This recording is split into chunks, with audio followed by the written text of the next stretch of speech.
everybody. My name is Pani Gupta.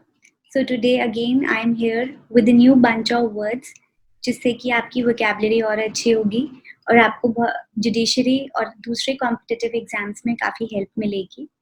So let's get started. Please ध्यान से सुनिएगा सारे वर्ड्स. तो हमारा फर्स्ट वर्ड है निहिलिस्ट. निहिलिस्ट का मतलब होता है meaning a person who believes that life is meaningless and rejects all religious and moral principles.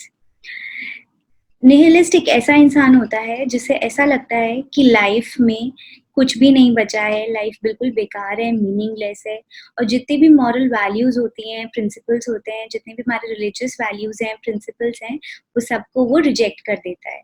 ठीक है, किसी चीज को फॉलो नहीं करता है, उसे लगता है लाइफ मीनिंगलेस है. Sentence: without having a goal in life, the nihilist just sucked up the air and never participated or contributed to anything. कोई गोल नहीं होता है एक निहिलिस्ट की लाइफ में, तो जो निहिलिस्ट है वो बस ऐसे ही बेयर लाइफलेस पड़ा होता है और कभी भी किसी भी चीज में ना तो पार्टिसिपेट करता है और ना ही कंट्रीब्यूट करता है. शॉविनिस्ट. शॉविनिस्ट हमने कई बार सुना होगा, आप आई एम श्योर शॉविनिस्ट का मतलब जानते भी होंगे. बहुत ही कॉमनली यूज्ड वर्ड है ये, तो इसका मीनिंग मैं आपको बताती हूँ. An attitude of superiority towards members of the opposite sex. इसका मतलब होता है कि खुद में प्राउड फील करना, सुपीरियर फील करना दूसरे सेक्स से.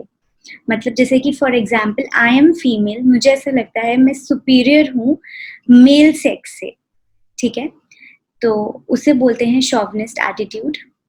तो sentence: the male chauvinist attitude of some people in the company could get you down.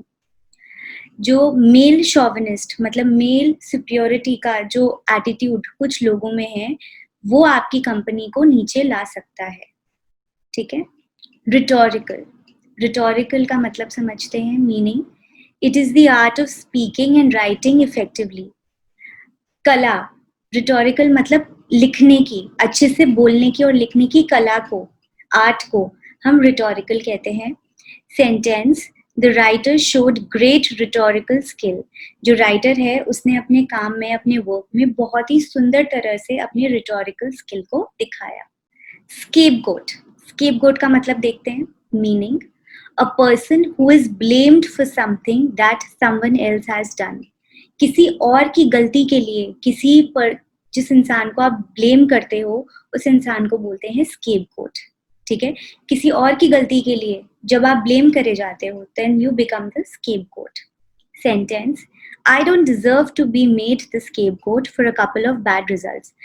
चंद बुरे रिजल्ट्स के लिए मुझे स्केपगोट बताना सही नहीं है. मतलब आई डोंट डिजर्व, मैं नहीं डिजर्व करता स्केपगोट कहलाना कुछ बैड रिजल्ट्स के लिए.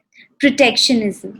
प्रोटेक्शनिज्म एक इकोनॉमिक का वर्ड है, इकोनॉमिक्स में आपने पढ़ा होगा कई बार. सो मैं आपको बताती हूँ इसका meaning. Policy of shielding a country's domestic industries from foreign competition by taxing imports. इसका मतलब है कई बार क्या होता है कि कुछ कंट्रीज जो होती हैं वो अपनी डोमेस्टिक इंडस्ट्रीज को ही प्रमोट करती हैं और उन्हें एनकरेज करती हैं कि वो डोमेस्टिक गुड्स बनाएं, और वो लोग क्या करते हैं कि जो फॉरेन कंपटीशन, ये सब वो इसलिए करते हैं कि फॉरेन का कंपटीशन कम कर हो जाए थोड़ा, और वो ये सब चीजें इंपोर्ट्स, टेरिफ, ड्यूटीज ये सब लगा के अपने कंट्री की डोमेस्टिक इकोनॉमी को प्रोटेक्ट करते हैं.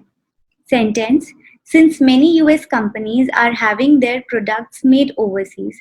सिंस यूएस की बहुत सारी कंपनीज बाहर इंटरनेशनली अपने प्रोडक्ट्स बनवा रही हैं, protectionism forces these companies to pay मोर.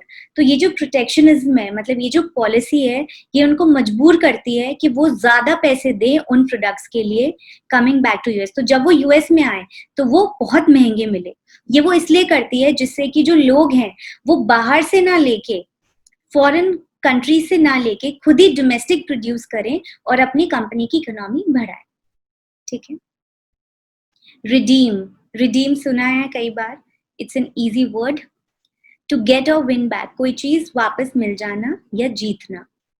एक और मतलब होता है रिडीम का, टू मेक समथिंग और समवन सीम लेस बैड, किसी इंसान को, किसी चीज को थोड़ा कम बुरा फील करवाना.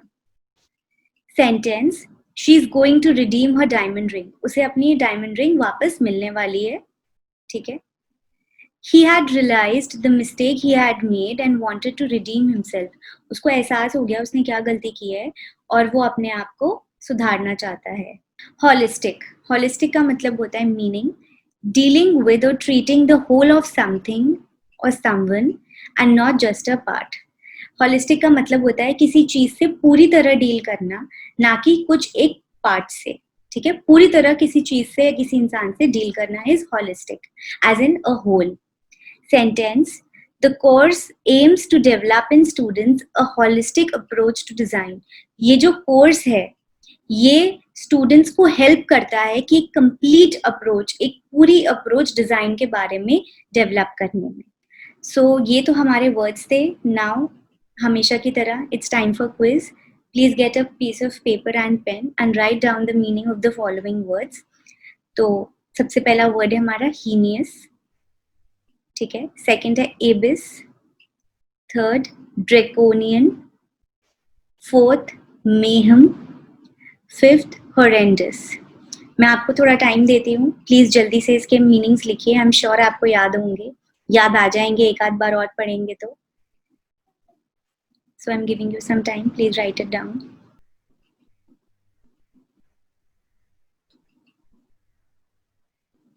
सो नाउ आंसर टाइम. चेक करिए आपके कितने आंसर सही हैं, कितने गलत हैं. गलत भी हैं तो भी कोई बात नहीं, देखिए कि क्या गलती करी है आपने. ये जरूरी नहीं कि आप इसे वर्ड टू वर्ड कॉपी करें. इट्स जस्ट दैट कि the meaning should come out nicely. ठीक है. तो देखते हैं. Heinous, very bad and shocking, कोई चीज बहुत ही बुरी होना. ठीक है. एबिस, एबिस का दो मीनिंग्स थे, कोई भी आप लिखोगे दोनों ही सही माने जाएंगे. इसमें मैंने लिखा है a difficult situation that brings trouble और डिस्ट्रक्शन, एक ऐसी परिस्थिति, एक ऐसी सिचुएशन जो कि डिस्ट्रक्शन लाती है, जो कि परेशानी लाती है. ड्रेकोनियन, ड्रेकोनियन का मतलब होता है एक्सट्रीमली हार्श और सीवियर, बहुत कोई चीज हार्श हो, स्ट्रिक्ट हो, सीवियर हो, उसे बोलते हैं ड्रेकोनियन. मेहम, मेहम मतलब केओस. केओस का हमें मतलब पता ही है कि बहुत ही सब कुछ कंफ्यूजिंग हो जाए, अनऑर्गेनाइज्ड हो जाए, कुछ समझ नहीं आए, that is chaos. Horrendous, extremely unpleasant, बहुत ही बुरा, हॉरिफाइंग, टेरेबल. ठीक है, उसे बोलते हैं horrendous. Anything you can write.